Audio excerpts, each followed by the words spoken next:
Assalamualaikum warahmatullahi wabarakatuh. Selamat datang lagi di video pembelajaran Ibu kali ini. Eh, sudah siap untuk belajar semuanya? Kalau udah siap, jangan di skip videonya, tonton terus sampai habis, oke?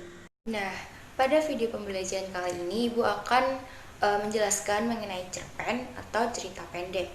Sebelumnya Ibu mau tanya, apa sih pengertian dari cerpen itu? Ada yang bisa jawab? Kalau tidak ada yang bisa jawab, Ibu yang jawab.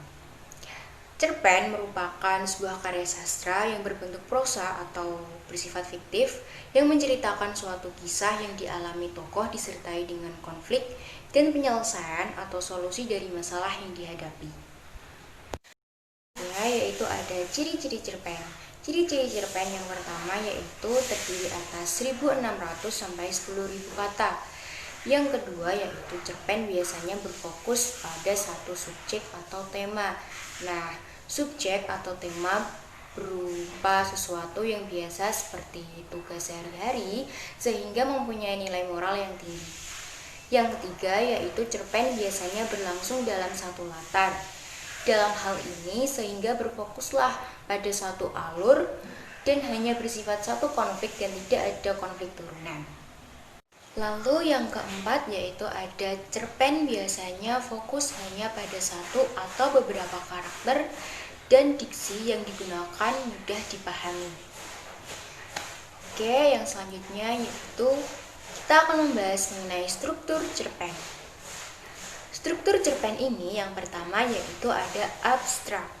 Nah, apa sih abstrak? Abstrak merupakan sebuah pemaparan awal dari cerita yang akan disampaikan. Nah, abstrak ini merupakan pelengkap dari sebuah cerpen. Oleh karena itu, abstrak bisa jadi tidak ada dalam sebuah cerpen. Untuk yang kedua yaitu orientasi. Orientasi ini menjelaskan tentang latar, baik waktu, tempat, maupun suasana yang ada di dalam cerpen. Yang ketiga yaitu ada komplikasi. Komplikasi ini merupakan struktur di mana terdapat pemaparan awal sebuah masalah yang dihadapi oleh tokoh. Biasanya, watak dari tokoh yang diceritakan di cerpen akan dijelaskan pada bagian ini. Untuk yang keempat, yaitu ada evaluasi. Evaluasi ini merupakan masalah yang dipaparkan akan semakin memuncak. Nah, puncak dari masalah tersebut ditulis dalam bagian evaluasi ini. Yang kelima adalah resolusi. Ini merupakan akhir dari permasalahan yang ada di dalam sebuah cerpen. Solusi dari permasalahan yang dialami oleh tokoh tersebut akan dijelaskan pada resolusi ini. Yang keenam yaitu ada koda. Koda ini merupakan pesan moral yang ada dalam sebuah cerpen yang disampaikan penulis kepada pembaca. Oke, next. Selanjutnya, Ibu akan membahas mengenai unsur cerpen. Nah, unsur cerpen ini ada dua macam. Yang pertama yaitu unsur intrinsik dan yang kedua yaitu ada unsur ekstrinsik. Kita membahas yang unsur intrinsiknya dulu ya. Untuk unsur intrinsiknya ini yang pertama yaitu ada tema. Nah, tema ini merupakan pokok pikiran yang mendasari jalannya cerita pendek. Terus yang kedua yaitu ada alur atau plot. Nah, alur atau plot ini merupakan urutan peristiwa yang ada dalam cerpen. Nah, umumnya alur dari cerpen itu dimulai dari perkenalan, konflik, klimaks, lalu penyelesaian. Yang ketiga yaitu ada setting. Setting ini merupakan latar atau tempat, waktu, dan suasana yang terdapat pada cerpen. Yang keempat yaitu ada tokoh. Nah, kalau tokoh ini anak-anak pasti udah tidak asing lagi ya. Tokoh ini merupakan pemeran yang diceritakan di dalam cerpen, baik pemeran utama maupun pemeran pendukung. Terus yang kelima ada watak. Nah, watak ini merupakan sifat dari pemeran yang ada di dalam cerpen. Watak ini dibagi menjadi 3. Yang pertama yaitu ada protagonis atau watak yang bersifat baik. Terus ada antagonis, jahat, dan netral. Yang keenam yaitu ada sudut pandang. Sudut pandang ini merupakan cara pandang penulis untuk menceritakan isi atau kejadian dalam sebuah cerpen. Nah, sudut pandang ini dibagi menjadi 2, yaitu sudut pandang orang pertama. Biasanya ini merupakan pelaku utama yang di dalam cerpen itu disebutkan dengan tokoh aku. Terus ada sudut pandang orang ketiga. Nah, untuk sudut pandang orang ketiga ini merupakan serba tahu ya. Dan di dalam cerpen itu ditulis dengan tokoh dia. Terus yang ketujuh yaitu ada amanat. Amanat ini merupakan pesan atau pelajaran yang terdapat di dalam cerpen, baik bersifat tersirat maupun tersurat. Nah, tadi kan Ibu udah membahas mengenai unsur intrinsiknya. Sekarang kita akan membahas mengenai unsur ekstrinsik.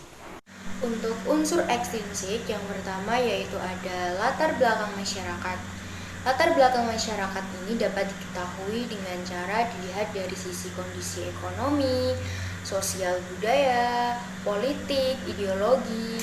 Terus yang kedua yaitu ada kepengarangan. Kepengarangan ini merupakan sejarah hidup penulis mulai dari kondisi sosial, psikologis, bahkan aliran sastra yang dianut memberikan gambaran lebih dalam ketika menganalisis cerpen. Selanjutnya lalu ada kaidah kebahasaan. Kaidah kebahasaan ini yang pertama yaitu ada menggunakan pendeskripsian yang kuat. Nah, dalam pendeskripsian fisik, tokoh penulis menggunakan kata-kata sifat ataupun perbandingan. Hal ini juga yang dibutuhkan untuk menggambarkan sebuah suasana dalam cerpen. Yang kedua yaitu menggunakan frasa adverbial atau kata keterangan untuk menunjukkan latar tempat ataupun waktu. Yang ketiga yaitu menggunakan kalimat langsung dan juga kalimat tak langsung. Yang keempat yaitu menggunakan kata-kata kiasan atau konotatif. Yang kelima yaitu menggunakan bahasa yang informal ataupun semi formal. Lalu untuk slide yang terakhir yaitu fungsi sastra dalam cerpen. Yang pertama yaitu ada fungsi rekreatif. Fungsi ini memberikan rasa tenang, gembira, serta menghibur para pembacanya. Terus yang kedua yaitu ada fungsi didaktif.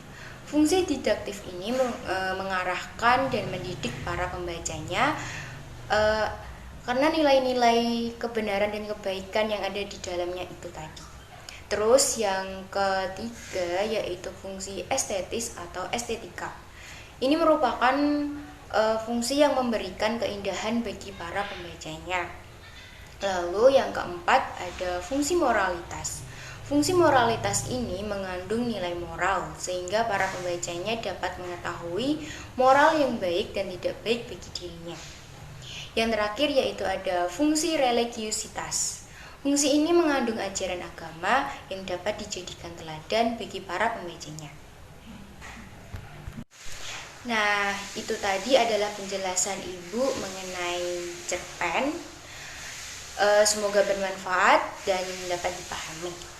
Terima kasih. Assalamualaikum warahmatullahi wabarakatuh.